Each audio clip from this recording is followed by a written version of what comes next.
Buenas tardes, hermanos. Retomamos después de 3 semanas de descanso que han tenido, por lo menos conmigo,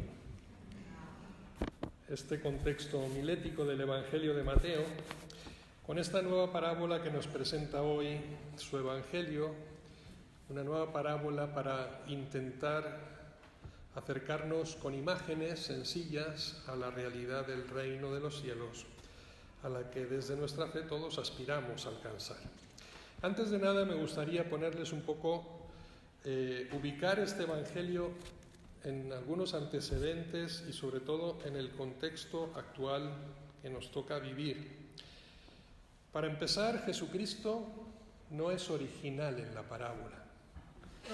Él se está apropiando de la literatura rabínica que se explicaba en las sinagogas en aquellos años, en la que había ya una parábola que hablaba de un publicano llamado Bar Mahán, que precisamente la secuencia es la misma. Sería como una especie de lo que hoy llamamos nuevo rico, ¿no?, que adquiere poder, adquiere economía y hace una gran fiesta en la que pretende invitar precisamente a toda la clase aristocrática del momento para hacerse amigo, aliado de ellos, pero todos le dan largas porque no lo reconocen como uno de los suyos y al final termina invitando, igual en los cruces de las calles, a todos los excluidos. Es decir, no hay una idea original en Jesús. Cuando está hablando así a los fariseos, a los publicanos, en el fondo les está hablando sobre algo que ya conocían y les está haciendo una crítica social precisamente de algo que están haciendo mal. Ese es el contexto de la parábola. También como antecedente, estamos viviendo en estas semanas pasadas, yo diría que días trágicos. Días, y estoy concretamente refiriéndome un poco en el más largo plazo a la guerra de Rusia con Ucrania, en el corto al ataque terrorista de Hamas en la franja de Gaza contra Israel. Y he estado escuchando a los jóvenes universitarios en estos días que llevo en México, en distintos ambientes sociales, y veo sobre todo incertidumbre, confusión y sobre todo falta de datos históricos de lo que está sucediendo allí y por qué. Y sobre todo lo que más me impresiona, y me gustaría tratar un poquito el tema simplemente para darles datos que son totalmente objetivos y que podamos tener una opinión informada, ¿no? Porque lo peor de aquí es la desidia y sobre todo muchas veces la indiferencia frente a realidades que podemos estar diciendo: esto no me toca a mí, ¿no? Esto no va conmigo, aunque sí estamos implicados. Frente a esto primero, y sirve también de contexto, hoy celebramos la fiesta de la primera mujer que fue declarada doctora de la Iglesia, que es Santa Teresa de Ávila, día 15 de octubre, y ella, tampoco de manera muy original, sí, pero de una manera extraordinariamente poética, hace una réplica de lo que sería el Salmo 37, quizá con una de las poesías más famosas que todos conocemos de Santa Teresa de Ávila. Nada te turbe, nada te espante, todo se pasa, Dios no se muda, la paciencia todo lo alcanza, quien a Dios tiene, nada le falta, solo Dios basta. Y sigue diciendo, ya menos conocido: vivo ya fuera de mí, después que muero de amor, porque vivo en el Señor, que me quiso para sí. Primera idea, acontecimientos trágicos, sí, pero por encima de ellos está la voz de Dios siempre que nos dice: no te turbes, no te espantes, confía en mí, porque el bien siempre triunfará sobre el mal, en cualquier situación, en cualquier contexto y en cualquier momento. Si nos detenemos un poquito en estos acontecimientos a la luz del Evangelio, que nos habla precisamente de ese banquete de bodas, de un reino precisamente caracterizado por la alegría, la fiesta, la celebración, que son acción de gracias por beneficios que hemos recibido. Y es curioso porque justo en este contexto En esta celebración que los judíos llaman el Sukkot, que termina en el día del perdón que lo leo porque si no me equivoco, el Simchat Torah, era la fiesta que estaban celebrando los judíos el día del ataque de Hamás. Fiesta de celebración. Es la fiesta que nosotros en la Biblia leemos como la fiesta de los tabernáculos o la fiesta de las tiendas. Y es la fiesta que para nosotros en la liturgia católica, cristiana católica, llamamos las témporas de octubre. Es decir, acción de gracias por los beneficios que hemos recibido de Dios. Es un contexto totalmente agropecuario. La sociedad hace 20 siglos precisamente era la recogida de las cosechas y entregarle a Dios la primicia de los bienes que habíamos recibido, como una ofrenda y en señal de agradecimiento. Esa fiesta judía, esta fiesta nuestra cristiana, que es precisamente violada, esa alegría interna, ¿no? Agradecimiento a Dios, que es violada precisamente por el terror, por la agresión y bajo una causa que podríamos decir pseudo-religiosa. Y aquí es donde yo quería simplemente hacer un pequeño excursus sobre lo que ha sucedido en el Oriente Próximo. Hamás no es el gobierno de Palestina. Para empezar, Palestina no está reconocido como un Estado oficial. Los medios de comunicación que buscan justificar de que hay una guerra se están equivocando, porque una guerra supone que hay, primero, dos estados en conflicto con dos ejércitos confrontados. Aquí no hay un ejército. Aquí hay un grupo de terroristas que se llama Hamás, que no es más que el acrónimo de Movimiento de Resistencia Islámico. No es el Movimiento de Liberación Palestina, es un movimiento de resistencia islámico que tiene que ser radicalmente condenado. Yo no entro en los detalles de un conflicto que es histórico desde el año 1947, ¿sí?, entre los territorios de Israel y Palestina. Entro a la causa de por qué el fundamentalismo islámico, reconocido en ese territorio como Hamás, que en África lo llamamos ISIS, son nada más que movimientos radicales que pretenden justificar, ¿no?, la aniquilación supuestamente bajo un principio religioso del Islam. Pero no es el mundo islámico, es un grupo terrorista. Y tenemos que decirlo claro, sobre todo a los jóvenes, porque veo que hay mucha confusión. Me imagino que como fruto del desconocimiento de la historia de los últimos 50, 60 años del pueblo de Israel, ¿no?, y de la creación de ese Estado por la Organización de Naciones Unidas en 1947. Yo creo que tenemos que tener esto en cuenta. El Islam chiita, no el sunita, que es el mayoritario, el Islam chiita, que está radicado en Irán, en Irak, en Siria, en el Líbano, fundamentalmente, son grupos fanáticos religiosos. Es curioso que hace 22 años todo el mundo clamáramos al cielo con los atentados del 11 de septiembre a las Torres Gemelas de Nueva York. Bien, yo creo que este atentado que ha tenido lugar en Israel es mucho más grave, incluso cuantitativamente, que el que tuvo lugar en Nueva York, por los mismos grupos. Y es curioso cómo hoy la sociedad se mantiene al margen frente a esta agresión y simplemente se fija, bueno, ¿y ahora Israel qué va a hacer? Bueno, Israel apela al derecho de legítima defensa, me imagino, ¿no? Porque ya no es una guerra, ya es un ataque. Terrorismo significa sembrar el terror, es decir, aniquilar a niños, a bebés, a ancianos, a civiles, ¿no? Y además grabarlo para sembrar precisamente ese pánico en medio de una sociedad. Eso se llama terrorismo y es condenable. Yo lamento que la Iglesia en México no haya levantado la voz, que el gobierno, ¿no?, a través de su presidente, no haya levantado la voz para condenar un acto como este. Y nosotros tenemos que ser claros. Yo no les pido que se posicionen ni a favor ni en contra, simplemente que reconozcamos la realidad, más allá de las consecuencias bélicas que esto puede tener lugar en el mundo, ¿sí?, sumado a los conflictos que ya se están teniendo en aquella región. Dicho esto, yo me centraría en esa celebración que estaba teniendo lugar en Israel que también tenía lugar en nuestra iglesia en la celebración de las temporas, aunque para nosotros esto pasa desapercibido, porque yo creo que nadie de los que estamos aquí vive el mundo agrario, ¿verdad? No hace cosechas de maíz, ni de trigo, ni de cebada, y por tanto es una fiesta que ha quedado un poco desapercibida. Es una fiesta de agradecimiento, hemos dicho, acción de gracias. Los gringos la copiaron, ¿no? Y crean el Día de la Acción de Gracias, que será, creo, el 28 de noviembre, precisamente fundado en esta festividad, ¿no? La misma. La parábola nos habla de que hemos sido invitados.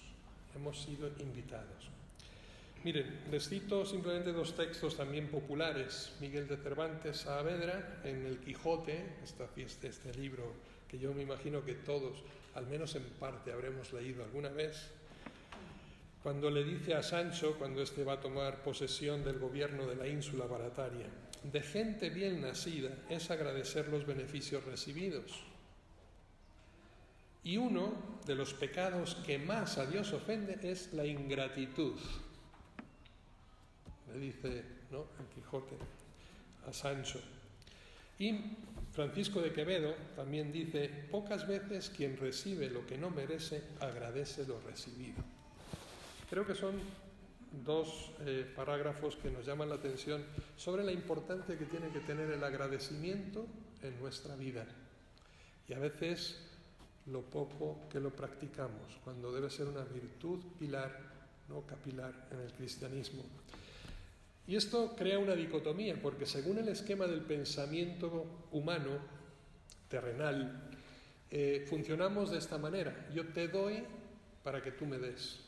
Es decir, siempre espero la compensación, muchas veces en el acto de dar. Mientras que en el dinamismo divino, lo que funciona es, me has dado mucho y por eso simplemente te doy gracias. Porque ¿qué tenemos nosotros que dar a Dios? A cambio, nada. Todo lo hemos recibido de Él, solo queda agradecimiento. Dar las gracias, todos sabemos que cuesta poco, pero si sale del corazón, es decir, no simplemente por un movimiento mecánico, impulsivo, es quizá la más noble expresión del sentimiento humano. La más noble expresión del sentimiento humano.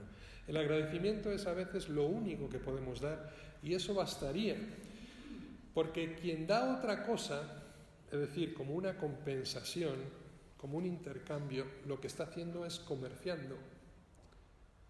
Y no nos damos cuenta de que a veces caemos en la fácil tentación de comerciar con las personas, cuando lo único que tendríamos que hacer es agradecer los dones, ¿sí?, generando esa alianza de amistad.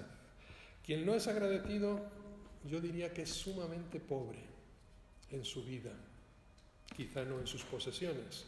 Y quien no da gracias a Dios es porque en el fondo no está convencido de que le debe algo. Pero a Dios yo creo que le debemos todo, incluso sin saberlo. Por tanto, analicemos un poquito cómo nos comportamos tanto con Él como con nuestros hermanos.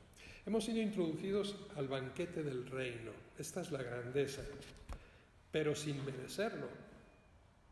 Porque ¿quién puede decir que lo merece? Es una invitación gratuita. No se nos pide cuentas. Simplemente se nos dice, ven. Y es curioso cómo en la parábola Jesús lo que intenta reflejar es el rechazo a esa invitación. El rechazo de corazón a una invitación. ¿Por qué decimos que el agradecimiento es lo más grande y lo único, por tanto, que el hombre puede dar a Dios? Primero, porque no se puede imponer por la fuerza, igual que el amor.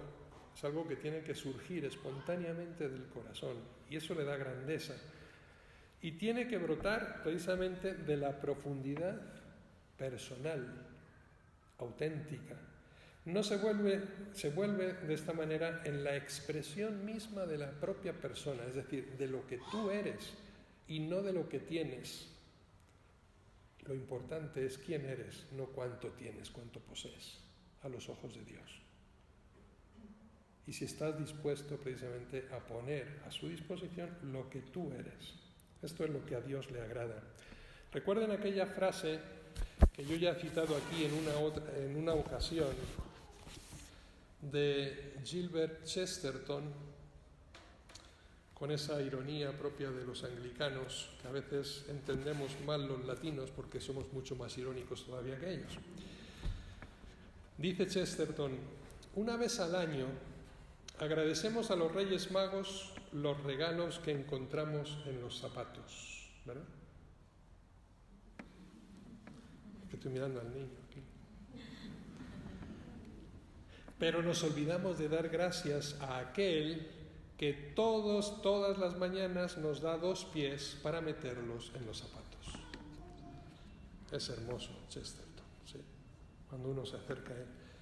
Damos gracias en un día por algo que nos dan, cuando nos olvidamos de que nos han dado la vida día a día, ¿no? El Señor. Y en ese sentido, quiero recordar precisamente a Santa Teresita del Niño Jesús, no a la grande de Ávila, sino a la de Lisieux, que decía, como fuente de pensamiento, también después declarada doctora de la Iglesia, hacer ordinario lo extraordinario y extraordinario lo ordinario. ¿Cuándo empezaremos realmente a tener esa capacidad de admiración, de sorpresa y de maravilla frente a los acontecimientos más ordinarios de nuestra vida? Es increíble la grandeza de los dones de Dios para con nosotros en cada momento, pero hemos perdido la capacidad de sorprendernos. No prestamos atención. Nos olvidamos de agradecer que tenemos 2 pies para caminar y 2 manos para manipular y una boca para comer, etcétera, etcétera. Un cuerpo para vivir y un corazón para amar.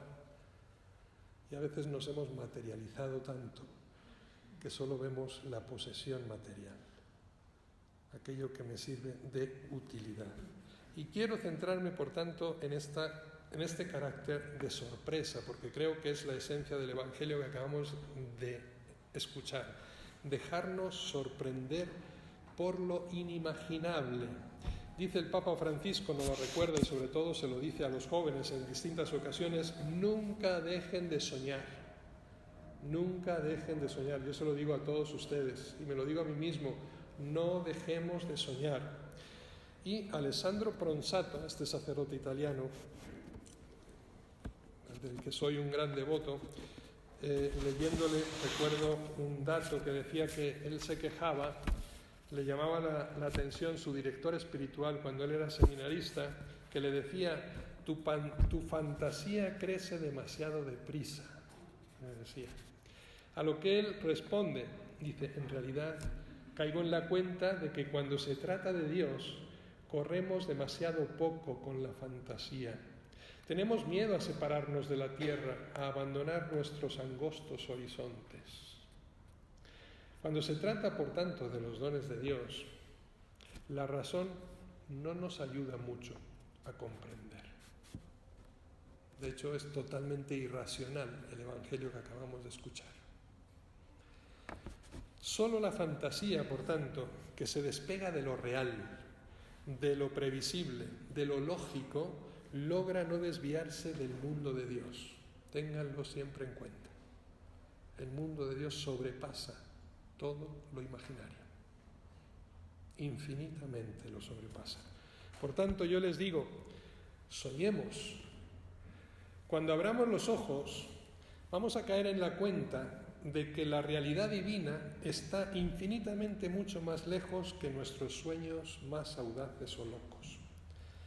Y me pregunto a mí mismo, y les dejo la cuestión en el aire: ¿no se desilusionará Dios un día de nuestra incapacidad para imaginar las cosas maravillosas que Él realiza en nosotros hoy y sobre todo que tiene preparadas para mañana?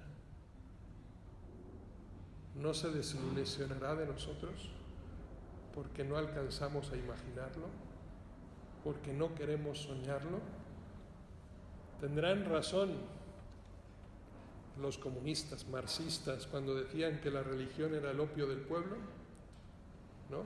Porque es precisamente una utopía que va más allá de lo real.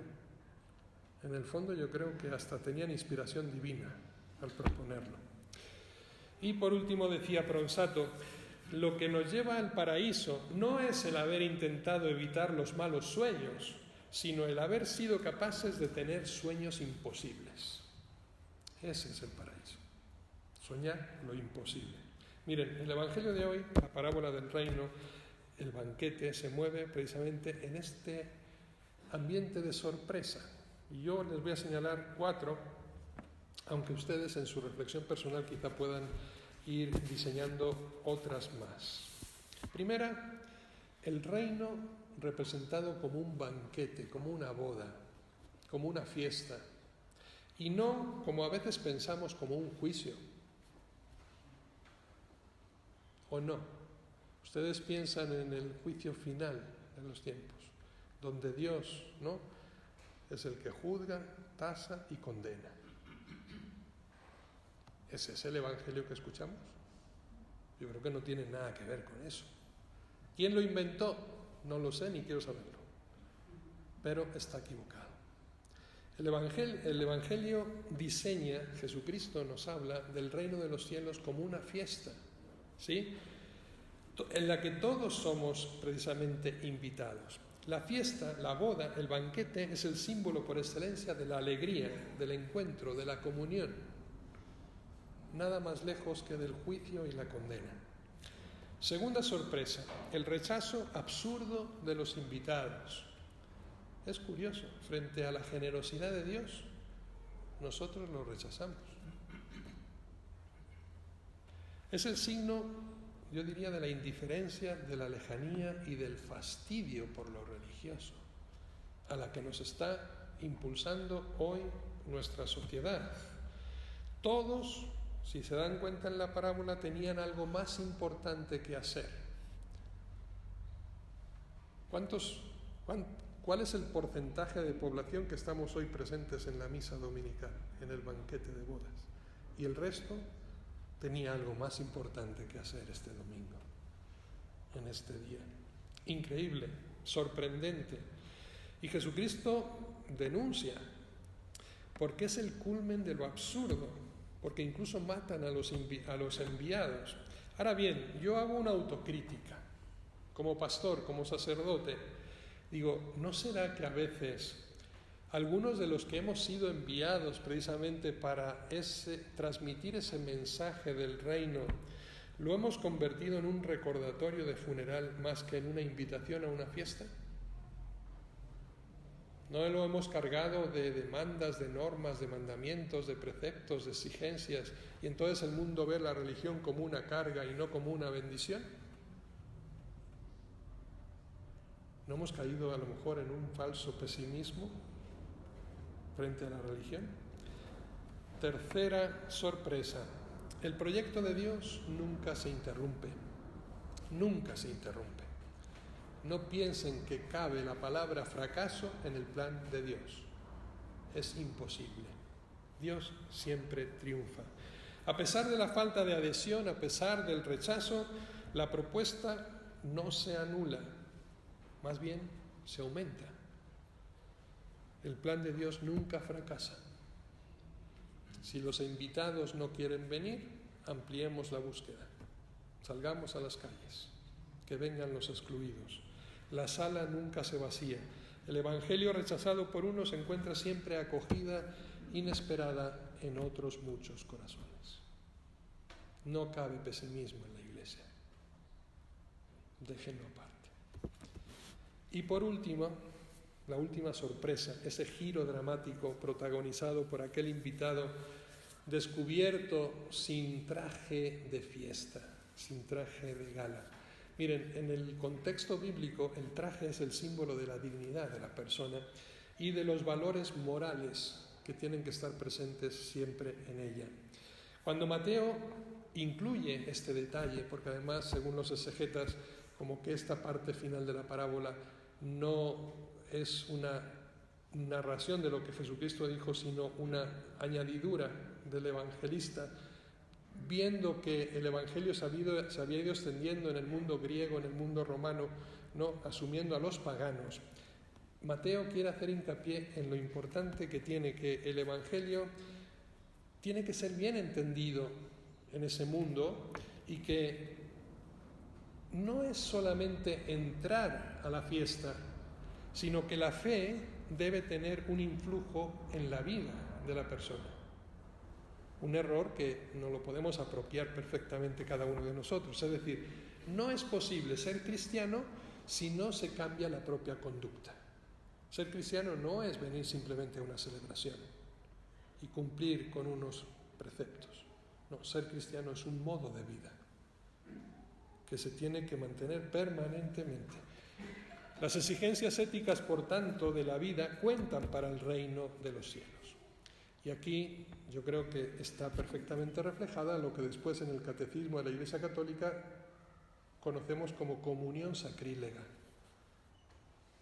Es decir, cuando nos acercamos a la comunión, al sacramento del cuerpo y la sangre de Cristo, pero viviendo en pecado, porque es la mayor ofensa que le podemos hacer a Dios. Es el invitado que entra sin traje de fiesta, que por tanto es expulsado, con esas palabras tan fuertes, ¿no?, que usa Jesucristo precisamente en el Evangelio. Comida de salvación o comida de condenación. Cambio de vida, ¿sí?, auténticamente cristiano. Parece que se nos aguó la fiesta al final, ¿no? Toda esa alegría de la que habíamos hablado al principio, al final como que se viene frustrado. No, absolutamente no. Sino que tenemos que tomar conciencia de que la condición para que la fiesta sea auténtica es nuestra transparencia, nuestra adhesión al Evangelio y nuestra conversión. Termino simplemente citando, por último, creo que nos viene muy bien para que hagamos una lectura personal de lo que acabamos de leer, quizá como un acontecimiento histórico, de un misionero hindú, que yo creo que les he citado ya también en alguna ocasión, que se llama Sadhu Sundar Singh. No lo busquen porque no lo van a encontrar. Dice este hinduista: un día estaba yo sentado cerca del Himalaya, a la orilla de un río. Saqué del agua una piedra hermosa, dura, redonda. La rompí y su interior estaba completamente seco. Esta piedra estaba en el agua desde hacía mucho tiempo, pero el agua no había penetrado en ella. Lo mismo ocurre, dice este misionero, lo mismo ocurre con los hombres de Europa. Yo le voy a cambiar aquí, ¿no? Lo mismo nos ocurre a los que pertenecemos a la cultura occidental cristiana, ¿sí? Él estaba hablando obviamente de Europa, no lo aplicamos. Lo mismo ocurre con los hombres de Europa. Hace tiempo que fluye en torno suyo el cristianismo y este no ha penetrado y no vive dentro de ellos. La falta no está en el cristianismo, sino en los corazones cristianos. ¿Nos hemos dejado llenar de Dios? ¿Dios ha penetrado en nuestra vida auténticamente?